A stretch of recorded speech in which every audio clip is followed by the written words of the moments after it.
بسم الله الرحمن الرحیم. زما نوم عابد خان اتوزی دی او نن چې په کوم موضوع باندې تاسو سره خبرې کول غواړم او تاسو ته انفارمیشن درکول غواړم نو هغه د نن سبا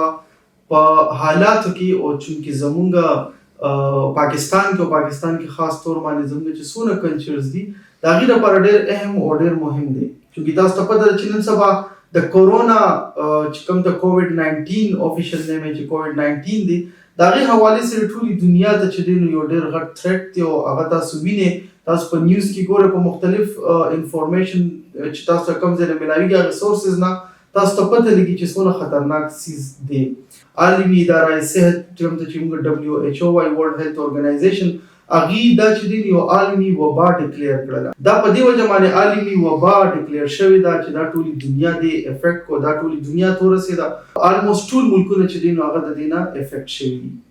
کرونا خلکو ته څنګه لګي کرونا تاسو ته پته ډېر انفارمیشن شیر کېږي د میډیا په تھرو باندې د سوشل میډیا په تھرو باندې چې کرونا چې دی نو هغه تاسو ته د ټوخي په ذریعه یا د چین په ذریعه باندې هغه پھیلاویږي چونکې د دې چې کوم دا کترې دي د چین نه یا د ټوخي نه چې کوم دا کترې جوړې شو کترې په یو ځای باندې ولګي یا هغه برای راست په چا باندې ولګي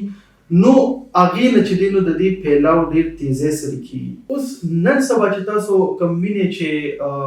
یو د کرونا کوم مریض وي هغه ته چې کوم بیماری وي او د بیمارۍ نه هغه وفات شي نو تاسو په معاشره کې ګورئ په ټي وي باندې هم تاسو ته ښکاره کېږي چې د هغه تدفین کوم طریقې سره کېږي نو هغه ډېر خوفناک او هغه ډېر یره پیدا کړي ځکه چې زموږ معاشره کې دا څیز نو اکسپټیبل چونکې عالمي اداره صحت د دې نه مخکې څه داسې ګایډلاینز نو پیش کړي نو اوس یو څو ورځې مخکې چې د هغې کوم نوې ګایډلاین دي د هغې مطابق هغې دا وایي چونکې اوسه پورې داسې شواهد نه دي میلاو شوي چې د کرونا مریض چې کوم مړ شي د هغې نه چې دی نو دا بیماری یا دا وایرس پھیلاو شوي داسې هېڅ قسمه اوسه پورې څه کیس په دنیا کې نه دی راغلی. دویمه خبره دا ده چې کله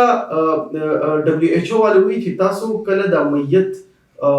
دی چې کله مړ شي تاسو هغې ته باقاعده غسل ورکولی شي کوم PPEs دي مطلب هغې ماسک واچي کوم کس چې غسل ورکړي هغه ګلوز واچي هغه خپلې عینکې خپلې چشمې واچي نو هغې نه بعد هغه غسل هم ورکولی شي د هغې نه بعد هغه په صحیح طریقه باندې په کپړه کې چې فلوډز وغیره نه وي نو په کپړه کې بندولی شي خو فلوډز وي او ډېر زیات د هغې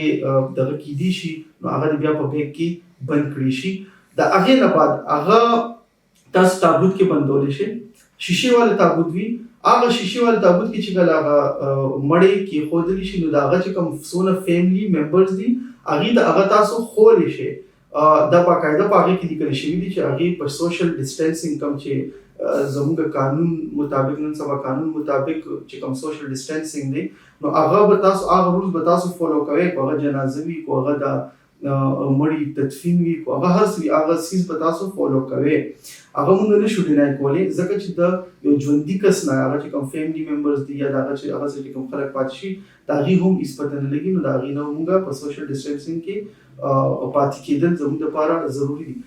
کله چې دې په تابوت کې بند کړي شي د شیشوي نو هغه چې کوم فیملی ممبرز وي چونکې هر یو کس دپاره خپل نږدې چې کوم د هغه ورور وي خور وي مور وي هغه ډېر زیات یو ایموشنل اټیچمنټ وي نو د هغه د زړه د تسلی لپاره دا ټول رسومات چې وي نو هغه په هغې کولو کې هېڅ قسم کې حرج نشته. جنازه هم کولی شي جنازه هم په سوشل ډسټنسینګ کې کیدی شي د دې لپاره دا ضروري نه ده اوسه پورې به چې کوم کېدل چې په کرین کې به په کرین باندې به هغه چې دی نو مړی به قبر ته ورویشتو هغې به چې دی یو قسم کې حالات به جوړ شي یو قسم کې ماحول به جوړ کړو هغې به د خوف هم جوړېدو او هغې نه علاوه چې دی نو چې کوم د هغې فیملی ممبرز وي یا هغې سره نږدې کوم خلک وي نو د ټول عمر دپاره به هغې ته یو په دې زړه کې یو تمنا پاتې شو دغه پاتې شو چې لکه هغې به وی چې کاش په دا چل داسې نه وي شوی نو د هغې لپاره دا څیزونه ضروري دي چونکې ما تاسو ته ووایي چې د میت نه اوسه پورې دا څیز نه یې لګېدلی د هغه تدفین هم په ښه طریقې باندې کېدي چې پای کې جلدي نه ده پکار. د WHO ګایډلاین مطابق چې کله مړی وشي څه ګینټو یا څه ورځو پورې د هغې په سامانو باندې هغه وایرس کیدی شي خو ضروري نه ده هغه تاسو وینځلی شي هغه تاسو صفا کولی شي په ماشین کې کولی شئ. په ماشین نی نو تاسو یو ډرم راغستی شئ، په ډرم کې ګرم اوبو کې د هغې کپړې یا چې هر څه وي هغه تاسو کې ښودی شئ. حکومت پاکستان ته زما درخواست دی چې اوسه پورې چونکې د WHO ګایډلاینز ټول فالو کېدل، د نیو WHO ګایډلاین مطابق چې کوم سوشل ډسټنسینګ دی هغه بالکل موږ نه ډینای کوو. د سوشل ډسټنسینګ او چې کوم نور څیزونه دي هغې فالو کولو سره سره دا څیزونه هم فالو کړي چې کوم WHO وویل چې تاسو په خپل مړې څنګه طریقې سره هغې ته غسل ورکوئ، په څنګه طریقې سره به هغه تاسو ښخوئ، د هغې فیملی ممبرز د هغې چې کوم کلتور دی هغه بالکل نه مجبور کوئ، ځکه چې د هغې احساسات دې سره مجبور کېږي او په دې کې هیڅ قسمه حرج نشته. تھینک یو.